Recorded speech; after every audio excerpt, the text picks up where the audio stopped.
I almost restarted that. What's going on, guys? What is happening? Long day. I hope you all had a good Christmas. Let me know if my mic is okay. I was having problems with getting the volume up. It seemed really low. So let me know if you can hear me okay. Long day, but had great holidays. Hockey is back.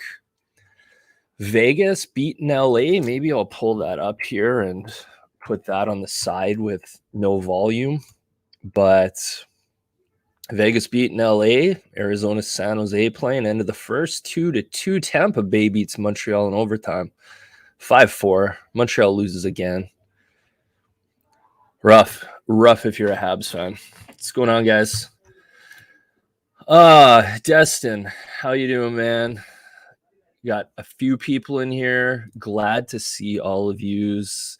Yo, what is cracking? The giveaway, yeah, so that's why we are here today doing the giveaway. If you guys don't know, I have a Discord. Just feel free to message me on Instagram, or however, if you know how to reach me, I can give you the link to that. You can come check it out. Lots of people from the Discord, I'm sure, are here, and we just talk hockey, talk cards, talk all sports, talk about different plays, all this sort of stuff. So I did a giveaway over Christmas, so I got a couple cards. I don't know what I did with them. I got them here. So I'm going to give away a couple of cards to some lucky winners, and I got the draw all set up. So we got, that lighting isn't great. Got a PSA 9 Rasmus Dahlin. This is going to be the winner's choice too. I'm going to pick two winners, and the winner will get to pick. We got Dominic Kubalik, PSA 9, and then we got a Miro Heiskanen PSA 9. So I'm going to give two of those away. Winners will pick. If you're not in it, well, you got to get in the Discord, and you can be part of it. It's Christmas, time to give back, so there you go. Should be fun. I hope so. What's going on, Andrew? Eliminator. I always fumble my words saying your name. But a regular in the Discord. So how you doing, man? Fox back with more. Pringle, another regular in the Discord. Canada won a squeaker over Austria. What happened in that game? I heard I was working, and my buddy messaged me. I said, keep me updated. It was 3-0 at that point. So I'm not even sure what happened after. I walked in the door, had a bite to eat, had a shower, and got this stuff ready. And, I haven't looked at anything.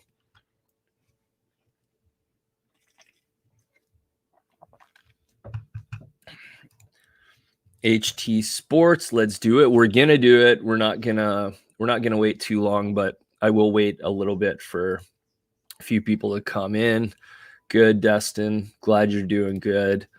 One for the task. Thanks for the giveaway. I'm not entered. Have taken a few days off, but always fun to hang out. Thanks for coming in, man. I appreciate it. I just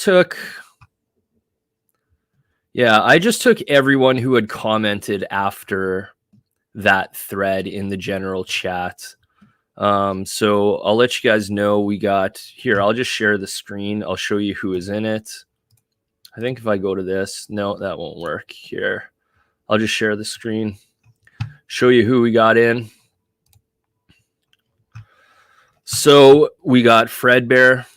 We got King Burns, 88, excuse me. We got Pringlia, Ziggy, Liam, Giant, Jake, Maya, Knit, Weanings, Desi, Meta, 647, and Reds are in there. So that is who is in. And we're going to do that shortly. The Fox is Jake. Okay, good to see you, Jake. Jake is on the Discord. He is a younger individual, and he reaches out and, likes to listen, and he's learning. So be nice to Jake in the Discord and try helping him out. He's just a young guy, and it's really good to have guys like him coming in and helping to grow the hobby. You know, it keeps it healthy and, you know, keeps things going. Bedard had 4 goals. Yeah, that's pretty interesting. I'm gonna have to watch that game because they had Bedard down the lineup, and I know they were playing with moving him up the lineup, but obviously if he had 4 goals, he was getting some looks today. 11-2. Yeah, that's about the way I expected it to go. Although a little bit surprised they let in 2 goals, to be honest. Thanks, guys. Appreciate the update. What's up, 647? Cam, how you doing, man?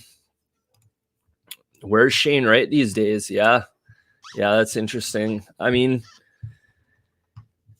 yeah, I don't know. Shane Wright and Connor and Bedard, I like watching both of them. We'll see who the guy is.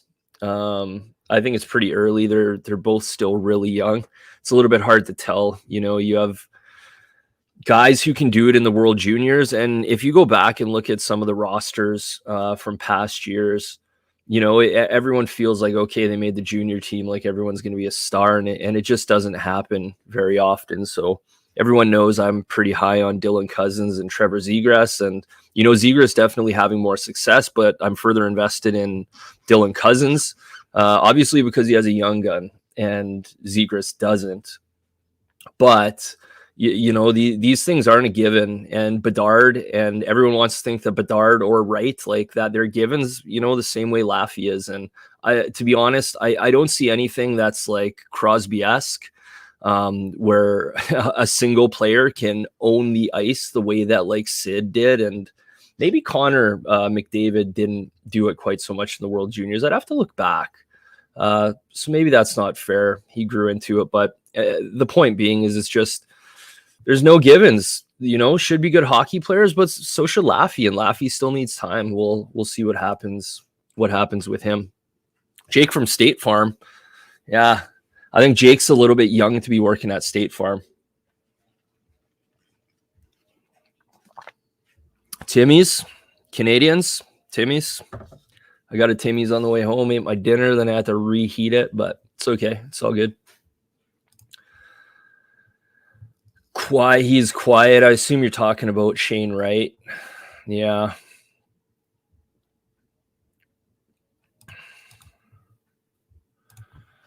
Got in here with sarcasm. I don't know what you're referring to. I'm sorry. I try and keep up best I can. I'm King Burns. Andrew, what's up, man? Yeah, you are in there, King Burns. You got the number 2 spot to begin. Yeah, so there's 14 in there in total. No problem. Love doing it. You know, thank you guys for coming and supporting the Discord and making it what it is. You know, we have a relatively small group of people in there, but you know, people are pretty active and try and keep it fun, and hopefully people are learning. Like, I know I'm learning, and that's why I did it. Sort of selfishly, was to it's always good to get other people's perspective and add value in that way. And you know, I have some good guys. Like Easy isn't here. Easy's been my man. We were in Toronto together. He came down from Texas. He does things completely different than me. You know, he does some vintage, buy some vintage slabs, just a lot of different stuff. And you know, I've learned from him doing that, and he's done okay for himself, and he's still learning, but we all are. But it's good to get other people's perspectives nonetheless. Bedard had under 12 minutes of time on ice, so that's pretty low to get 4. So those would be a fun 12 minutes to watch if you got 4 goals in those 12 minutes. Should have sent Sillinger. Bedard versus Michkov, definitely looking like Crosby versus Ovi. Yeah, I don't know, man. I mean, I hate those comparisons when you're comparing kids to, you know, guys like Crosby. Ovi wasn't even a given. I think, I don't know. I just don't like that. These guys are going to come, but if you listen to spit and chicklets. Like Ryan Whitney talked about when Sidney Crosby came into camp, and he didn't come into camp and, sort of the team looking at him thinking that he was like an okay kid. Like he came into camp and dominated. And this is according to Ryan Whitney, not according to me. For, an 18-year-old to come in and do that, I don't think many of them are going to do it. I don't know if Ovi did it, and that's not taking anything away from him. Two totally different players. Like Crosby's game relies a lot more on puck possession and, all of his totally different skill set. But making those comparisons, I don't think it's fair. Crosby also came in at a good time where it was sort of changing of the guard, where the game was evolving. There's just going to be so many good players now, and I think parity is really increasing. You're still going to have stars. We still see McDavid, lighten it up, and Draisaitl's right there too. It's just McDavid's probably a little bit more exciting. Michkov, I'm going to watch him. I don't know a heck of a lot about him, to be honest, but I'll certainly be watching him. Fred Bear, what's going on, man? Jim, how your name on Discord is Fred Bear and your real name is Jim? That's sort of funny. I like it though. I like it. So where did Fred Bear come from then? Jim.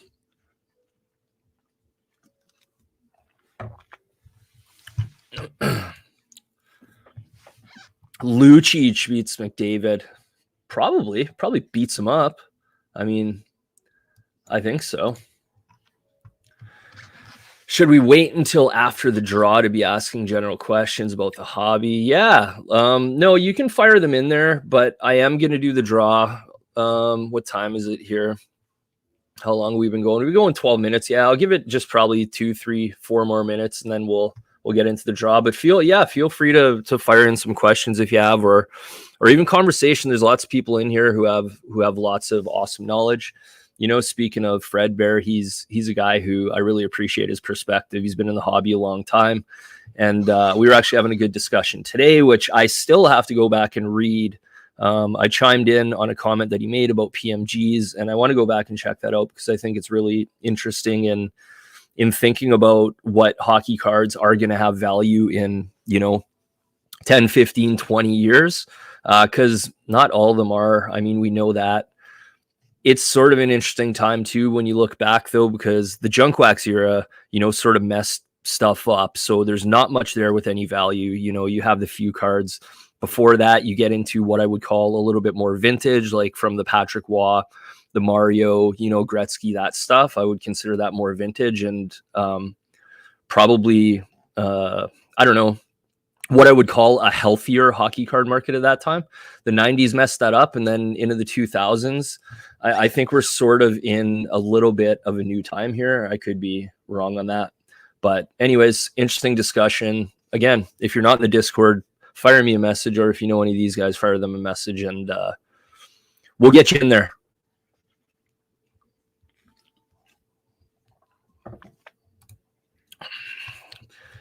Anything goes. Anything goes. Jim, archery, and Ted Nugent. Okay.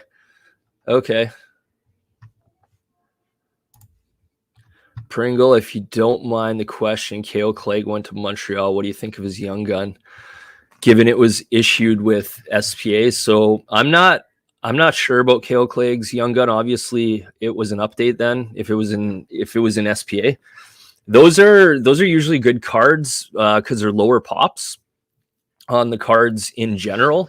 But you need a player like Jacob Verana. You can get his young gun for $30, and I think it was selling for around $400 for the longest time. So I was buying up all the Veranas I could possibly find. I didn't find a single Verana that I could send to PSA because the condition was just shit. So you sort of have to be careful. I don't know if that was an SP issue that year or what the problem was, but I couldn't grade any of the Veranas I bought. And I think I still have 6 here right now. I'd probably bought at least 15-ish of them and 0 gradable. But, Vrana, certainly not like a top player, but, a decent enough player. Kale Clegg, I don't know. I guess we'll see. Look at these guys. Look at this. I got some Russian viewers in here. They must be cheering for Russia in the World Juniors. That's pretty cool, right? Any comment's a good comment. Or another one here, Vastek. Okay. Piotr. So that looks more like a Eastern European type of spelling. So this might be, I would guess somewhere in Eastern Europe. And I know they're just spam guys. I'm just pissing around, but Lucic, think you misspelled Draisaitl. Well, yeah, but let's see what else we got here. I'm just going to have a look at these comments, and maybe what we'll do is we will do the live draw, and then I'll get to some comments for those that want to stick around. I don't want to keep people all night. I know some people are watching from later time zones, so if people want to stick around and hang out, then we'll do that, but we'll do the draw.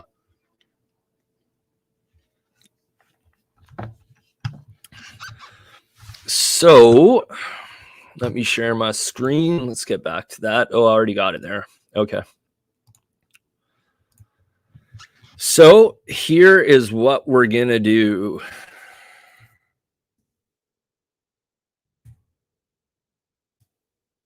I'm just going to see how many times we will run it. So we'll go between minimum 5, maximum 12. We'll see what our result is. So we're going to run it 8 times, guys. This is like a Raz, right? It's like a Raz. So what do you guys want to do? Do you want to do the top 2 win, or do you want me to do 2 rolls? No, let's just do top 2 to keep it simple. So let me remove this. Actually, I'll leave that post up there so that I don't lose my place where I am in the thing. So good luck, guys. There's the names. We're going to roll it 8 times. And we'll see who wins. So top 2 are going to win. I'll get to your comment there, Leo. I see it, but 8 times, guys. So here's 1. Here's 2. Here's 3. Here's 4. Here's 5. Meadow 2 times. He's won already. Here's 6. Here's 7, and here's for the money. And look at Meta. Meta's running really well here, but this is the one, guys. So top 2 are going to get it, and then you can let me know if you want. Again, we got the Miro, we got the Kubalik, and we got the Daleen PSA, all PSA 9s that you guys can sell or keep or do whatever the heck you want with, but they will be yours. And thank you for being in the Discord. I saw Leo ask down here, how do I join? Just fire me a message. However, I'm pretty easy to reach, whether it's Instagram. Actually, I got my name at the bottom. Fire me a message on Instagram. I'll send you the link. But here's the draw, guys. Last one. Winners are Pringlia. There you go. Pringlia wins in the number 1 spot, and then we got Giant in the number 2 spot. So fire me over, guys. Let me know which player you want. Pringlia is going to pick first because he got first, so he's going to pick it all 3, and then Giant can pick from the other 2 cards. And you guys can just send me your addresses in the Discord. Just send them private message, and I'll get those out to you. I'm going to be packing some stuff up tonight. Speaking of which, that just reminded me of something. But I'm going to be packing them up tonight, so I'm going to get them out tomorrow. So you guys know how to reach me. Just fire me those addresses. Pringlia, let me know what card you want, and we'll go from there. All right.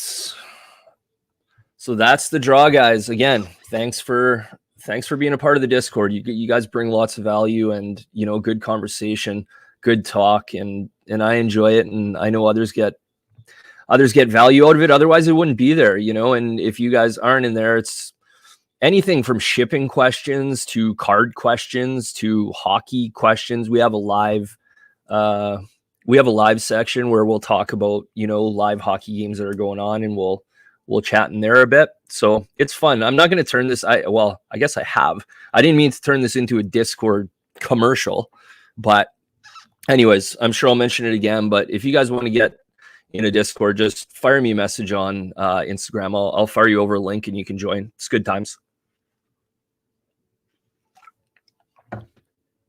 See what else we got here. Okay, I'm curious about when should we use buy it now versus auction. I've noticed that cards sell for more buy it now than auctions from what I've seen. Not much more, but a little. Yeah, I mean, first of all, time frame is going to matter. So if you want to sell a card quick, an auction is a good way to do it. I think right now it's really tough. Like the cards that I'm auctioning are more like PSA 9s that I just want to liquidate and get them gone. Other cards, like my bigger cards, I'll do a buy it now. I'm not looking to get rid of them really quick. But if you have a bigger card, it's not bad to auction either, because typically they're going around the same price. Everyone knows the going price of, let's say, a Nathan McKinnon Young Gun, an Austin Matthews Young Gun. These things tend to go in line with the previous sales. So they're actually not as much risk as you would think. Now, having said that, if a card is at $1,000, yeah, it might auction for $900. Like you have to be aware of that. But at the same time, it may go for $1,100 or $1,150, and that might be a new comp. So for me, if I want to liquidate the cards, I use the auction. I don't auction a heck of a lot. I just auctioned off Panarin PSA 9. I got a little bit below comp. It was fine. I'll take the money. I'm going to move it into something else. These other cards I got here for my last PSA sub, I'm going to put some of them, the 9s, in an auction. But the other ones, my bigger cards, I'll put in a buy it now and, use Facebook and other things. So, it depends on the card. There isn't an easy answer for it, but hopefully that gives you something. Any thoughts on this year's Young Gun class? I don't know, man. Like it's one of those things that, there's definitely some good players out there, and everyone's, last year was supposed to be a wonderful Young Guns class. The year before, like these things typically don't pan out. There's going to be a couple guys in there. I think the class in general, I think it looks better than the Laffy class. Maybe not. It's just really early for these things. I mean, I'm optimistic as you guys are, but having said that, I also don't expect all these guys, the Siders and who are the other, not just Cider just popped into my head. Anyways, I don't expect all these guys to really have value long term. They're all going to have value. They're probably great to rip, obviously, as Young Guns always are. Crack the boxes, sell them right away is probably the best play for 99% of these guys, if not all of them. So I mean, I would just be looking at it that way. If I was going to be buying boxes, I don't really care who I pulled. I would be moving that card right away. No, there isn't a checklist that I know of, unless someone has seen one. I don't think the checklist is out, considering how much they've pushed it back. What do you guys think about that? The product getting pushed back more and more. Yeah, it's pretty funny. So I did an auction. I mean, I've done a few of them, but I've had a couple of auctions close well above comp too.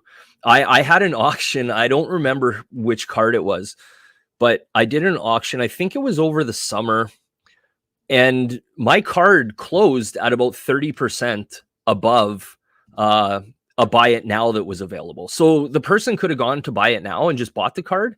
Instead, my card got bid up and the person paid for it. It happened.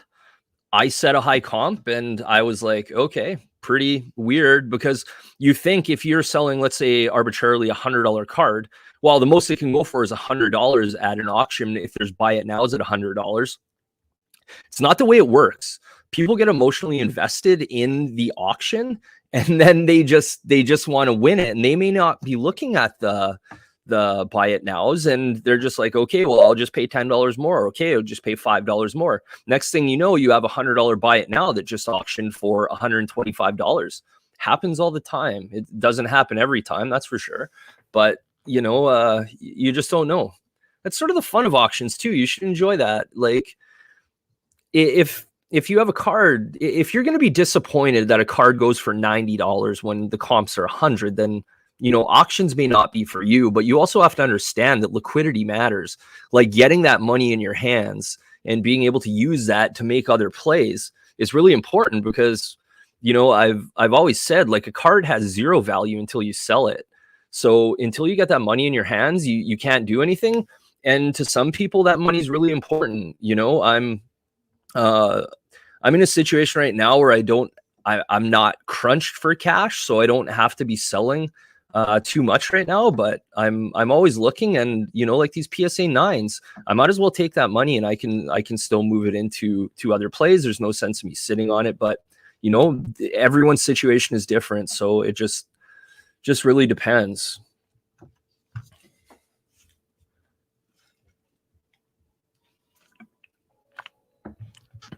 Is it late January? I can't even keep up with this. I don't remember what I saw for when the release was. I know it got pushed back after Christmas, and then I don't even remember if I saw a date. I know I'm behind in the comments here, guys, but thanks for that. Draisaitl is a 70-point player without McDavid. Yeah, I absolutely disagree with that, but that's okay. Yeah, that's how I feel. Jeremy, I'm worried about auctions when my margins are lower and the risk is kind of tough. Right, but again, it's the liquidity, right? Like, if you need that card gone, then you need it gone, and you need to just take a little bit of a discount, and who knows, maybe you'll surprise yourself. Maybe it'll go up a bit, but that's also going to depend on the grading company, and the cards that you have make a difference too. How desirable are they? You know, if it's sort of a niche card, then you may have to put that as a buy it now and sit on it for a bit. Like, cards don't sell overnight for the most part. You know, I got a lot listed, and really weird stuff sells too, though. There's cards that I've listed and I've thought, well, no one's going to buy this, and then someone buys it, and I'm a little bit perplexed, but I'm glad they bought it. What's nice about auctions is that you can have a bunch end on the same date and makes, yep, yeah, absolutely. Oh my God, the draw. Oh, is that where we are? Just at the draw? Yeah, we are. That's right, because I saw Leo's comment here. How do I join your Discord? Just fire me a message on Instagram, Leo, and I'll get you a link.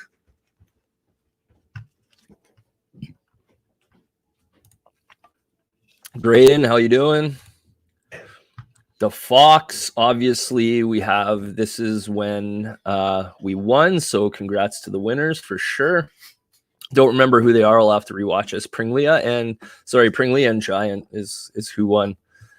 I think they were both here too, yeah. Metalogic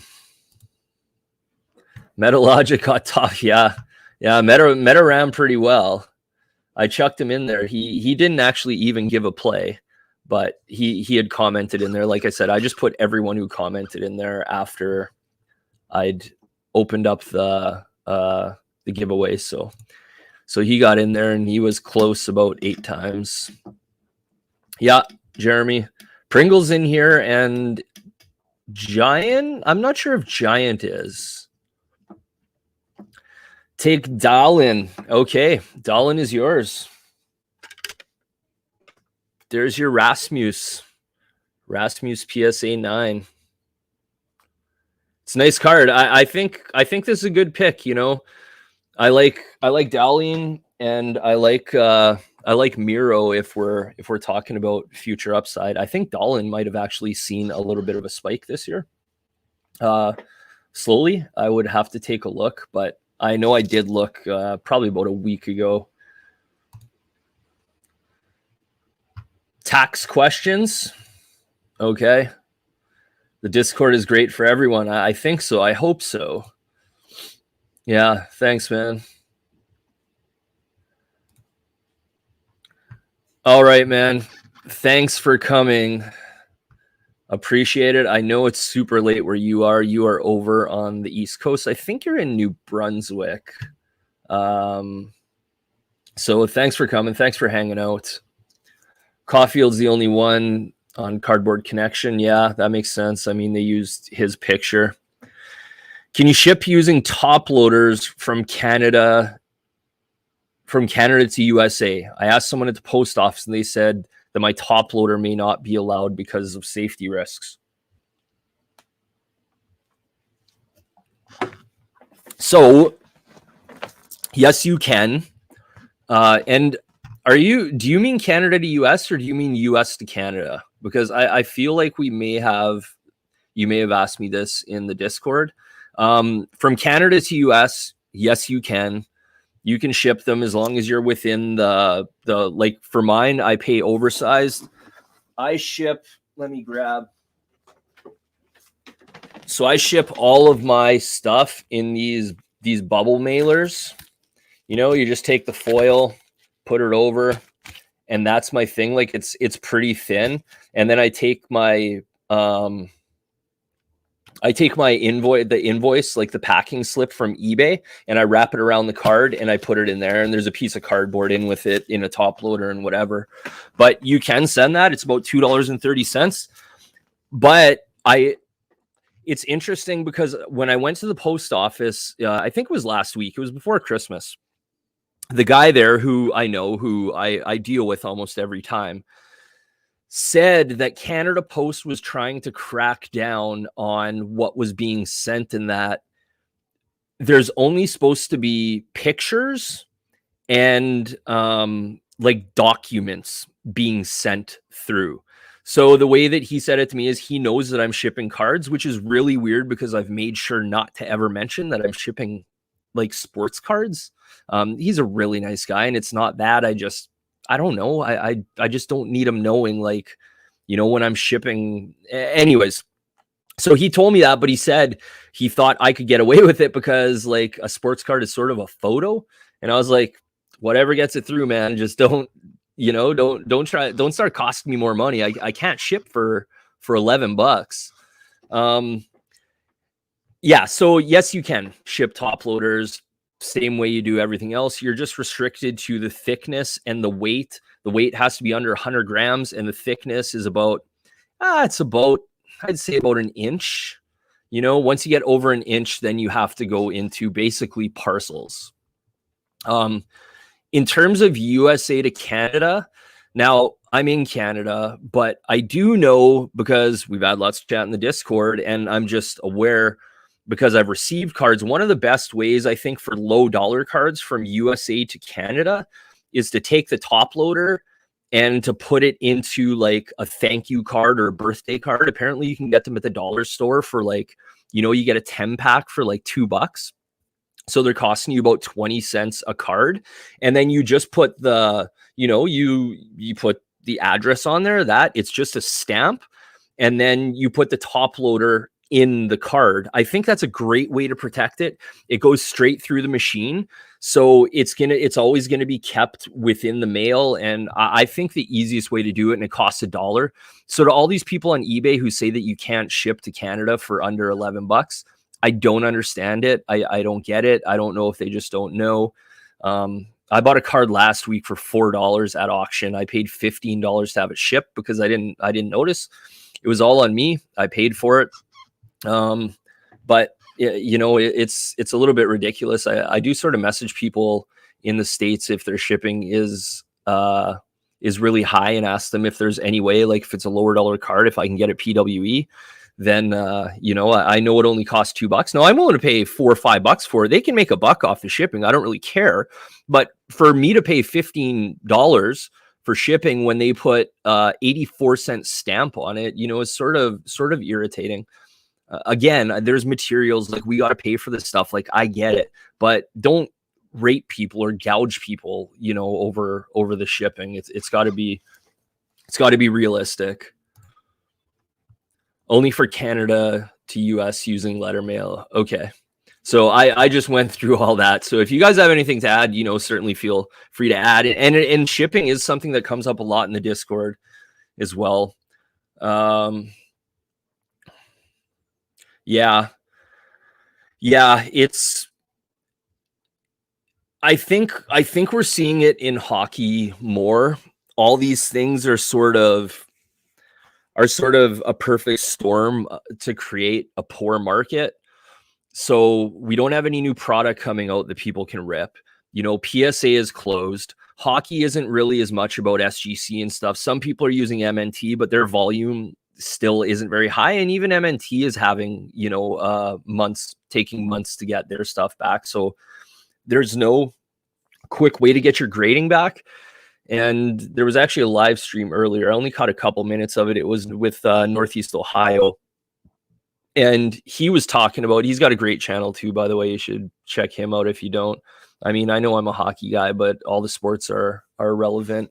But anyways, what he was saying is, you know, when you don't have grading, when someone takes a $50 card, whatever dollar card, $40, $50 card, and they send it in for grading, and now it's worth, you know, they get a PSA 10 and it's worth $250. People aren't taking that, you know, $200 of profit and like paying their bills with it or whatever. It's going back into the hobby. So that's a lot of money that we're missing out on that isn't coming from grading. It's really important. And I think a lot of that, I think that's a good part of why we have the market slowing.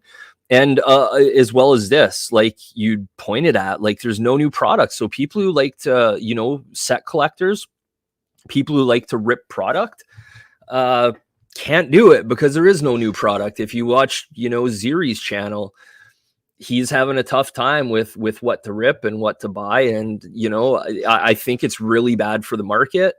And I don't know how Upper Deck is going to deal with this ultimately. Like they're going to have 2 years of cards to get out, and are they just going to be behind? Like, I don't know how they manage this. I think they've done a poor job. I understand the challenges. I can totally appreciate that. I don't know. We'll see how it plays out. I just, when you delay a product that long, it's hard to think that it wasn't sort of foreseeable. Like have there been 8 different things happen along the way that stopped them from meeting the 8 different, you know, release dates or whatever? I don't know. You know, it's irritating. And you guys know I don't rip much, but you know, I do understand how important it is for the hobby, and you know, you guys who like to rip, like shit, I'd like to grab a box. And you know, I haven't done boxing a beer in a while. I should do that. Get a box of maybe some platinum I can get at the LCS here. But I feel you with the product for sure. Yeah, there you go. See, exactly. You can find that. It's really strange, but it happens. Sometimes I'll sell a card at auction knowing I might lose just so I can get some visibility for my buy it nows. Yeah, absolutely. Yeah, you're right there, Pringle. Estimated Series 1 release January 26th. There you go. So, yeah, and that's been bumped back from, I don't even remember what the first release date was. Giant, you're a winner, man. So the dial-in is gone. So you get either the Miro or the Kubalik. One of those. Let me know. Fire me your address. And we'll do that. Just give me 1 second here, guys. I'm sorry. I just got to take care of this really, really quick.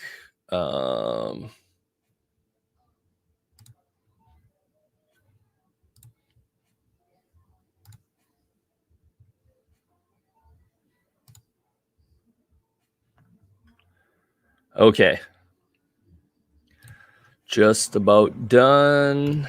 And make sure that goes through. And yeah, we're done there. Okay. Sorry, I just had to get that done. Hey, Pringle, you recommend always leaving auctions to start at 99 cents to get more exposure. If he does, I mean, I totally agree with it. 1 sec.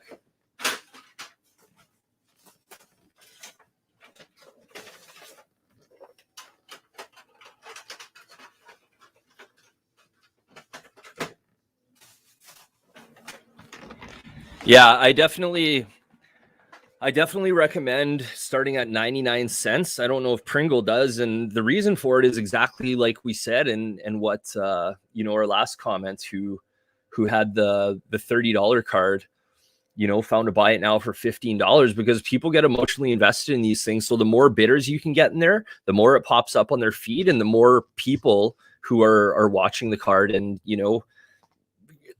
it creates the opportunity for them to take that chance and possibly overpay or set a higher comp depending on the card. But I wouldn't do anything but 99 cents. And yeah, so Destin, yeah, we talked about Canada, US, so most definitely it is possible and pretty easy.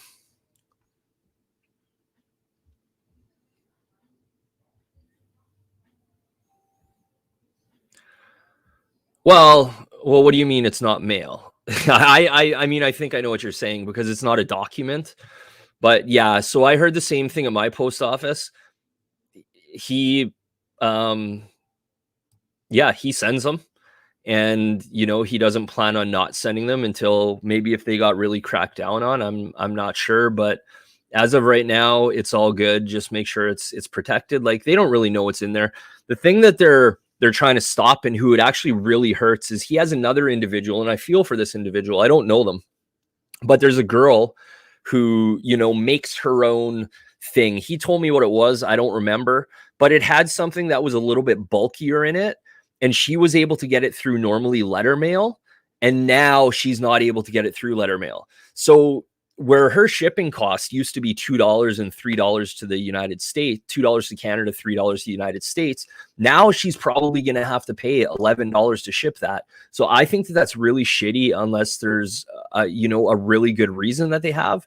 If it's just because Canada Post wants to do this, then I completely disagree with it, or USPS. I hope that there's a reason, but people have been doing this for years. This is the way it's been. I'm not sure why it would change just now, but I think for small business and a lot of people who are just trying to have a side hustle and make a go, I think it's really shitty they would do that. And I hope that it doesn't come to that where, people can't have reasonable shipping costs. We're not Jeff Bezos. Like, that's exactly what I said to him. I'm like, I'm not Jeff Bezos. I can't ship for free. Like, I got to pay for every one of these things. And it's really bad for the small businesses. So I hope that they sort of consider that. If someone can send a trinket, like, let them send the bloody trinket. Grams and inches in the same sentence. Yeah, there you go. Yeah, that's what I go by on Canada Post. Actually, I do all my measurements in inches, and actually the weight is by pounds. So I lied about that. But the grams, I do know how many grams most of my mailers are. They're between 33 and 42 grams for like a single card. Just depends on how thick the card is and that sort of thing. Usually about 38 grams is like a single top loader with my invoice slip, and then the weight of the envelope's like 38 grams. The trick is to drop them in the red Canada Post street boxes. Anything letter mail, avoid the post office. Yeah, I mean, that's a good point too, for sure. You can do the exact same thing. The only thing that I do, I bring it to the post office because, number one, the guy's really good. Number two, I always get my postage printed. And the reason I get it printed is because apparently, like, you can't have the postage printed and take it away. Like, they have to ship it after they print that postage for you. So why? I don't know. I've just done it from the start. You think from an eBay perspective, it's like, well, I can't get that postage printed. Take a picture of it, which I do for every item that I mail.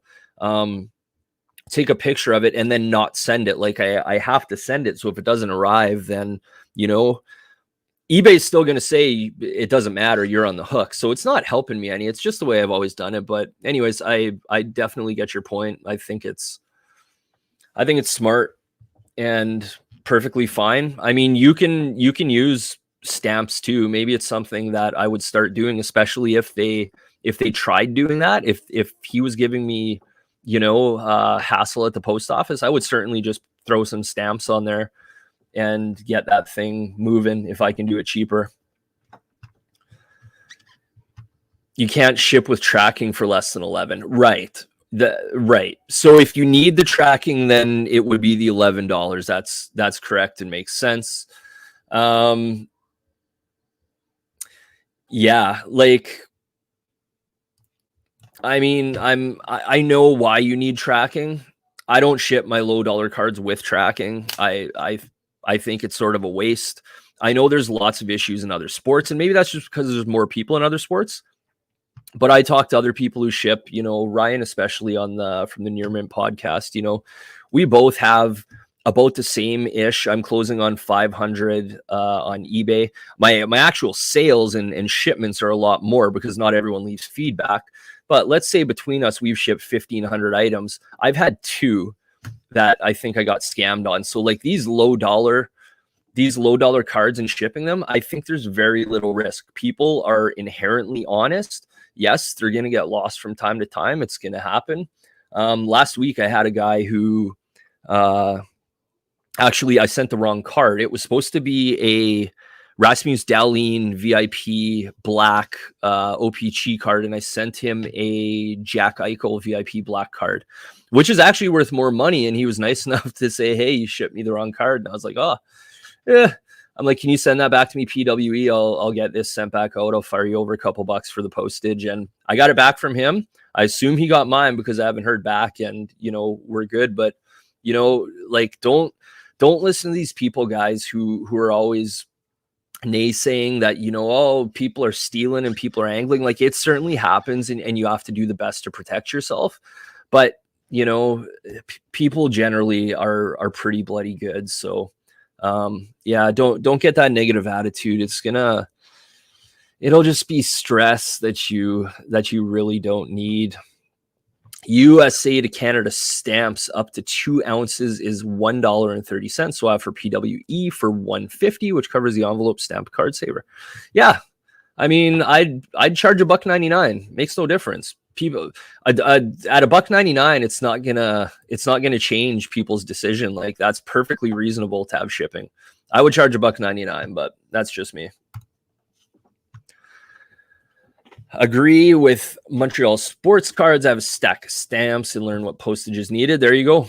So Pringle always in there. He's in on the chats in Discord with his shipping too. We all are. I mean, we're all having different experiences, and it's good to learn these things. These are the things that we talk about all the time. There goes my commercial again, right? Just keep firing. If somebody orders multiple cards, I will sometimes pack them together into a super thick top loader. Yeah, you can do that, and you just want to be careful. I would almost mention it to the person before I send them and make sure that they're okay with it. I just wouldn't want to get a bad review because of doing that. I know some people, if you get an older gentleman who's just an absolute curmudgeon, like they want nothing more than for you to be decapitated for doing that because they think that it's just absolutely sacrilegious. So you want to be careful doing that. If I'm sending multiple together, I always send top loaders. I mean, up to 5. I think I can get 5 in my bubble wrap and still be under and pay the $2 or $3. Once I get over 5 or 6 is when I have to start thinking about whether I'm sending it parcel or if I can get that through the mail. I realize I'm losing money on that though, because eBay charges. Yeah, exactly. There's 12% on the shipping cost. So definitely factor that in for sure. And what's actually a little bit outrageous is they charge, it seems to me, someone brought it up last week in the Discord, and I've seen it too, where I'm being charged on the sales tax that's being charged. So let's say someone has $10 sales tax on an item and it's 12%. Well, I got to pay $1.20 of that. Why would I be paying $1.20 of the sales tax that they're adding on to remit? They're remitting that, and then they have to send it to the government because I'm not charging it. eBay's charging it. So they're handling all that.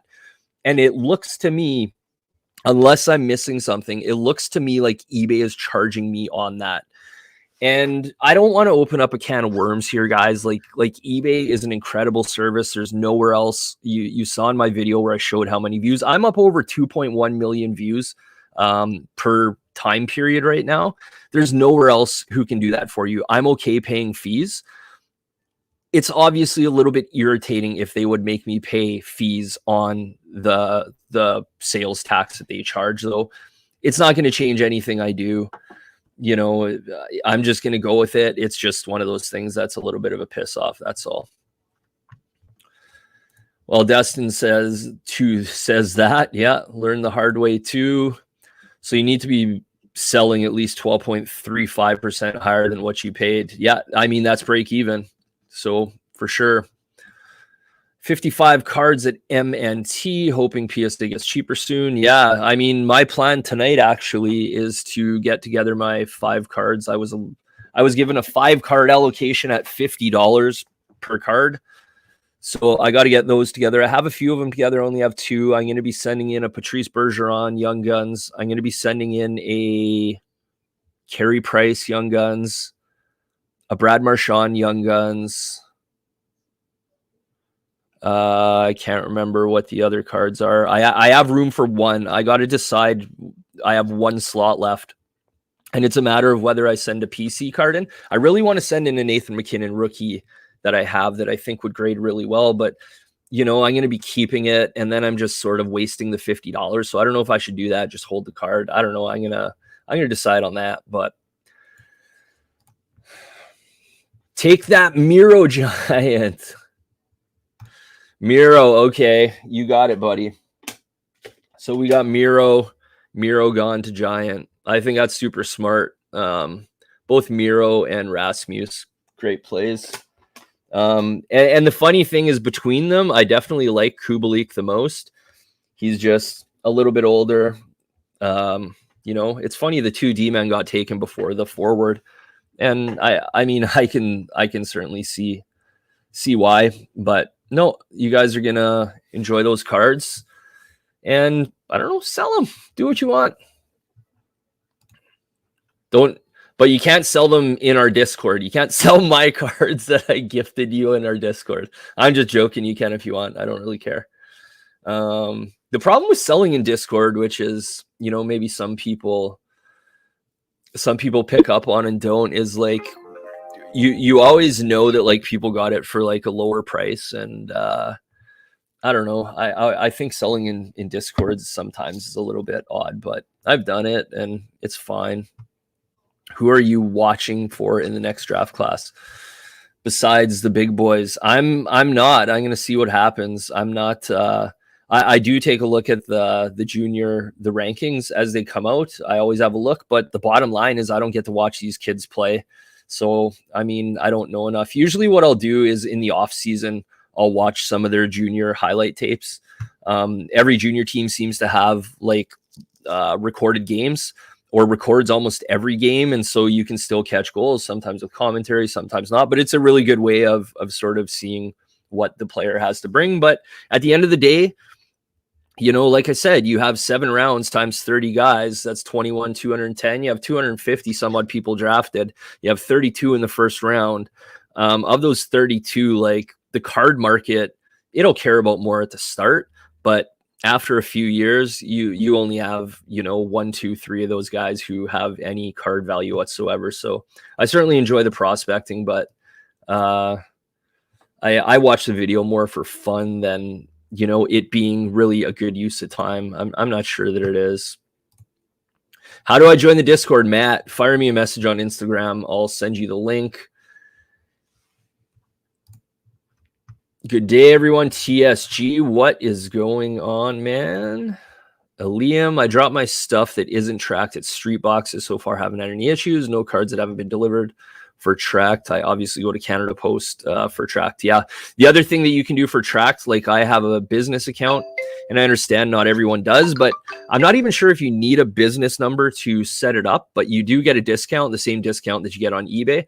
And then I'm able to print my labels from home and get that stuff sent out. My phone's all of a sudden going nuts. I don't know what's going on here. This is my phone.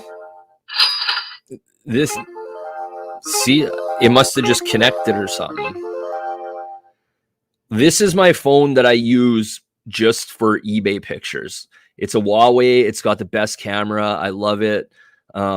and I should sell it and take the money, and I do want to sell it, but the pictures are so good and my phone doesn't have a filter that works as well and looks as good. So I only use that phone for eBay pictures. It's pretty funny. When's the next podcast? I don't know. Are you asking for Ryan for Near Mint podcast? I don't know. I said to him we should do one, and I don't know. Ryan's busy, he's playing lots of NHL 22 and doing that. So I don't know. I would love to do a podcast. And I'm out of tea, and we're almost out of we're almost through the comments here. So yeah, you're charged 12% total amount paid. I couldn't find that illegal with Ohio. Yeah, you are charged the 12% on the total amount paid. I couldn't find where that would be illegal with Ohio statute. Okay. I'm not super clear on this.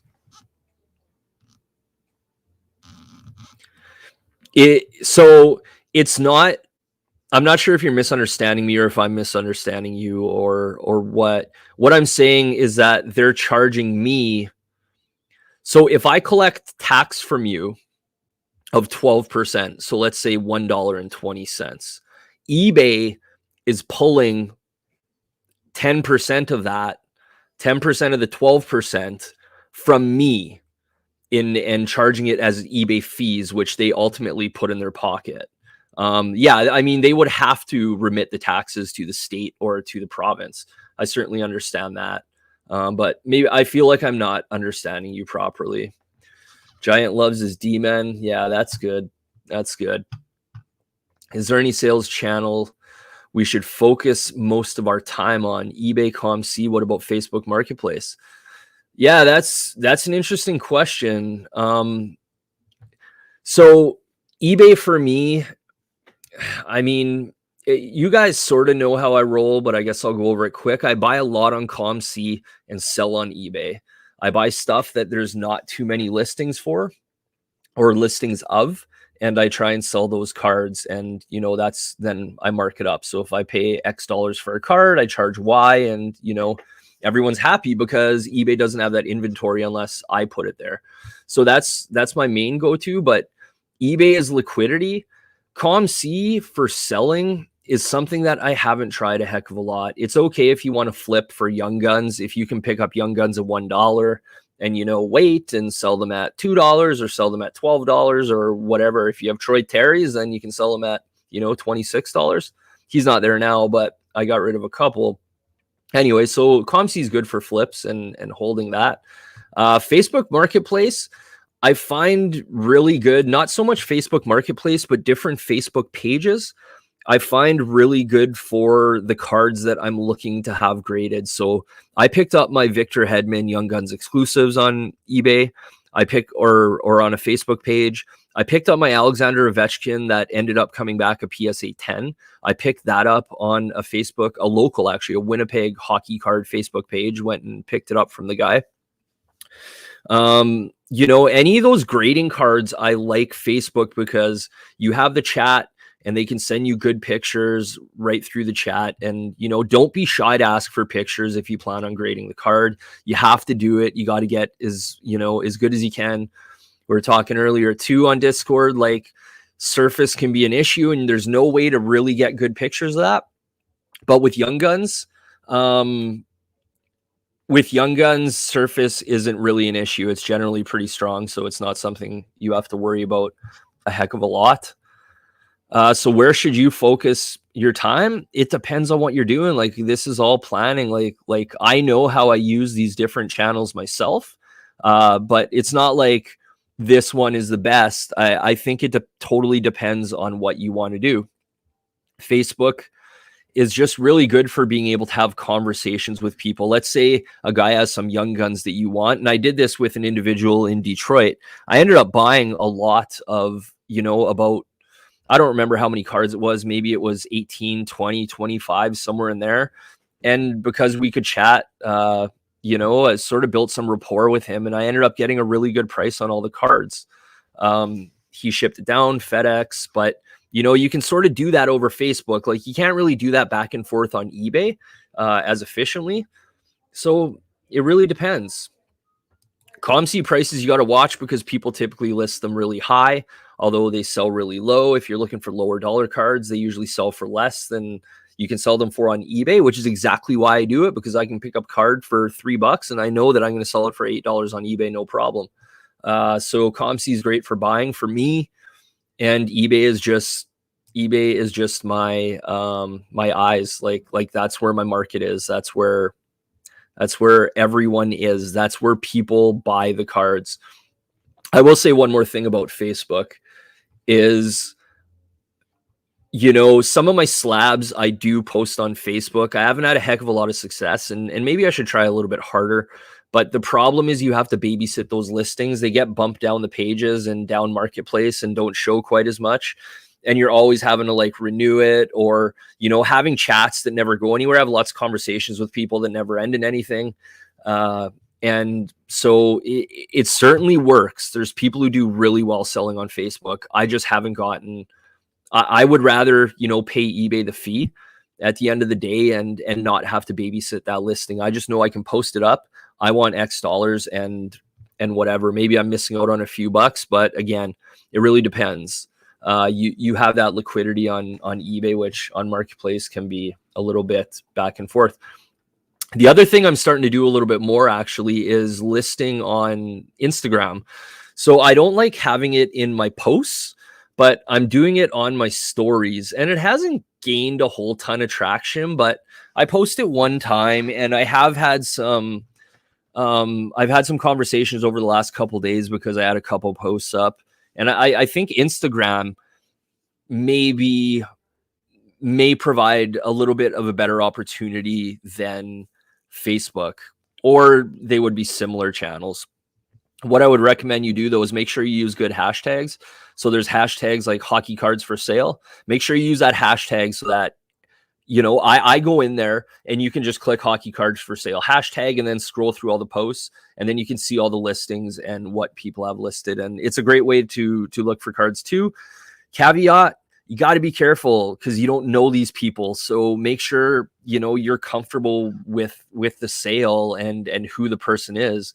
If they have two posts, a brand new Instagram account, and you're buying whatever is a lot of money to you, whether it's a 20, 50, 100, 500, $1,000 card, like you might want to be careful about that and ask if maybe there's other channels where they can get vouchers, or do they have an eBay account that they sell on, or, you certainly want to be careful with that. But that's my selling channel speech. So your focus is completely dependent on what you want to do. Yeah, I'm a top seller on eBay, and it's actually not too difficult. And I get 10% off of the 12%. So I get like another 1.2% or however it works out. I think it's 12.35 less 10% of the 12.35. So that's another 1.2%, which brings me down to 11.15-ish%. So when you become a top rated seller, your fees are a little bit lower. The other thing that you can do, I think, is if you have a store, I think it may be possible to have lower fees there, but I don't know. There's not too many people selling sports cards who would warrant having a store, other than usually a store or a shop, right? So I don't know. It'd be good to know some Facebook pages to get involved in. Maybe we could chat about that in our Discord. Yeah, certainly. We can talk about that in Discord. Off the top of my head, the biggest one for hockey cards, let me just pull it up here and have a look to make sure I get the name right. So hockey cards buy/sell/trade/breaks. It has 23.3 thousand members, and that is the biggest hockey card group. I find a lot of it is lower dollar, but yeah. And how's my connection, guys? It was showing as unstable and not very good. Probably because my wife's watching Netflix, my daughter's on her phone, and I hope this hasn't been choppy, glitchy, and and not good.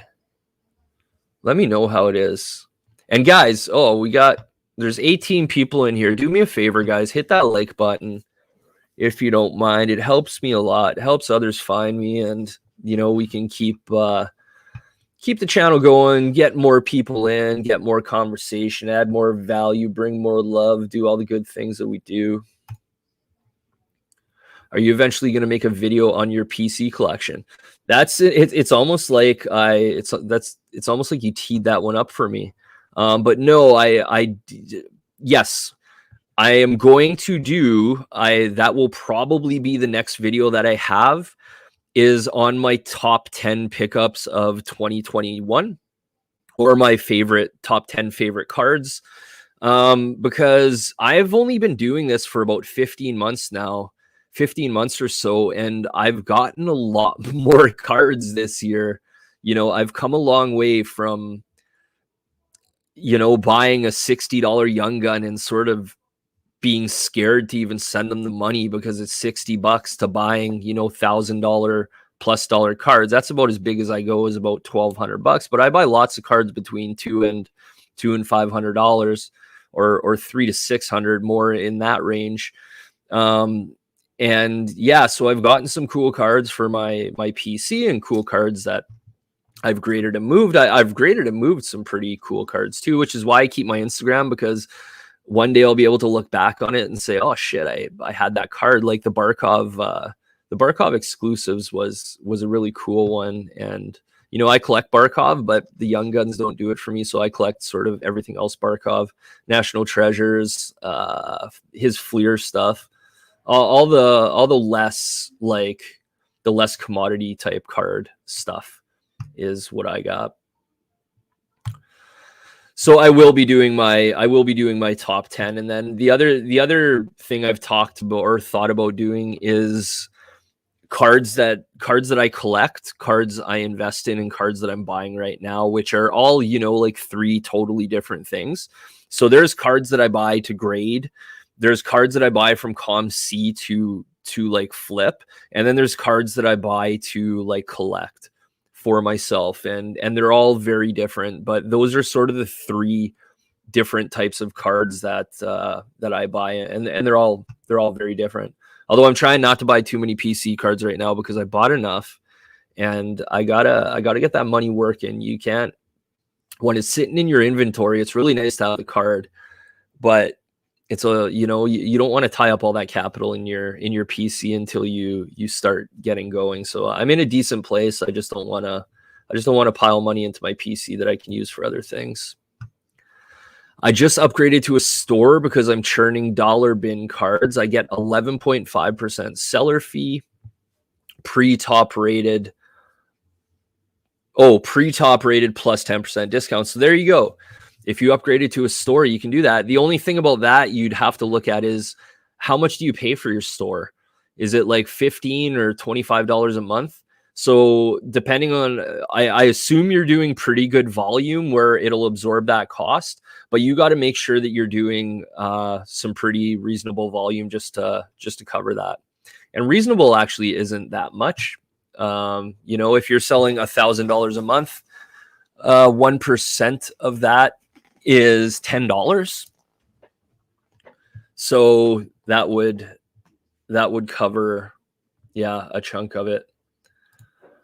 Oh, Adelfu Morel, Vark Tech. Yeah, I'm with you, man. Look at that. These are great comments. Great comments we get here. Well, what else do you got, guys? I'll stick around for a few more minutes if you want. If there's no more comments, then we will shut it down, and I gotta ship some cards, and I gotta get that PSA order together. But yeah, if you got a few more questions, I'll stick around for a few minutes. So $28 per month, right? So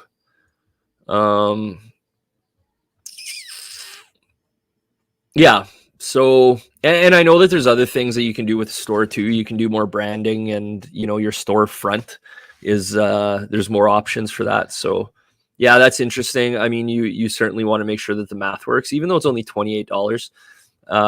You just, Yeah, you want to be sure on that for sure. And he says doing $500 sales and about 300 or so in profit. So at $500 in sales, $500. Sorry, you're paying. What are you paying? Did you say 28 bucks? What did you say? $28. So that's about 6%. So you got to think about that. If you're paying $28 a month and doing $500 in sales, that's the equivalent of 6%, 5.6% of your sales. So you're giving up an extra 5.6% that you got to pay to that store. So like that's okay if the store offers you benefits, but you certainly want to be aware that that's almost 6% that you're giving away. And obviously as your sales increase, that number is going to go down. So once you get to $1,000 in sales, that number will go down to 2.8%. So that will be better. But even at 2.8%, I'm not sure if that is a lower percentage than I am paying right now. Because right now you're actually, it sounds like you're up at about 17%. If you're 11 or 11 minus 10, say 10 plus 5.6, you're still at 15, 16%. I don't know. You want to look into the math on that for sure.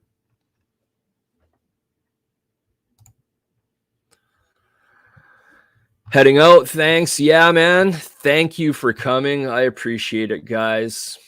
There was this comment up here. I have a Matthews Premier Rookie Patch Auto. Should I hold on to it? Yeah, I mean, probably. What are you going to do with it? Throw it away? No, I mean, Matthews is a really good player. I suppose it depends on your faith in the market moving forward. If you're not a Matthews guy, if you don't care about Austin Matthews, maybe you'll want to look at the history of that card and see where it is in terms of from an all-time perspective. And then do you think it's going to go higher? If the market moves lower as a whole, that's going to pull that card down with it. So what sort of catalyst do you need for the card to move higher? Because I know Matthews is in a pretty good spot. Let's take a look here. Here, I'll pull something up. I'll pull something up really quickly here for you guys. I'll share this. Oh, where's my screen? Oh, that's the wrong screen. There's my random. But I'll pull this up. We'll look at this together. We'll use some market movers here. Also, I have a market movers affiliate link. I'm not sure if it'll be down below, but in my other videos, lap 20 off. And you can, you can try out market movers for yourself. So we'll just take a look at how Matthews is doing, generally speaking. We'll take a look at his 10, his 9.5, and his raw card. So he's been relatively flat. What is that up? That's up, about 6%, which goes back to October.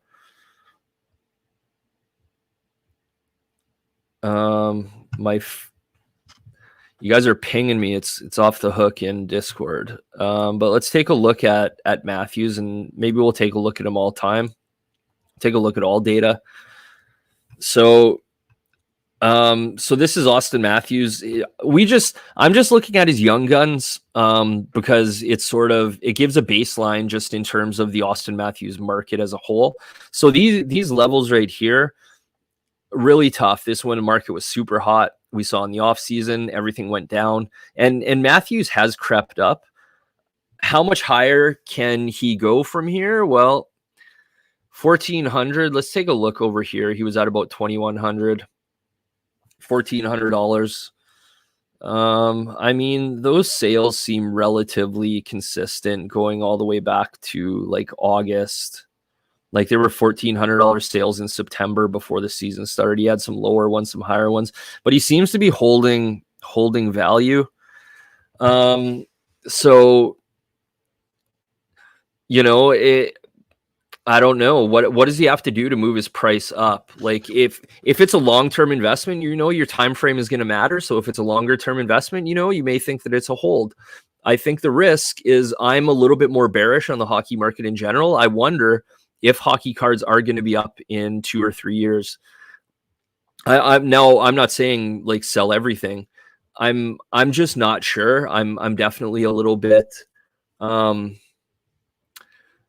how do I say this? How do I say in English? You know, I'm not worrying. I'm not sure that I'm totally bullish.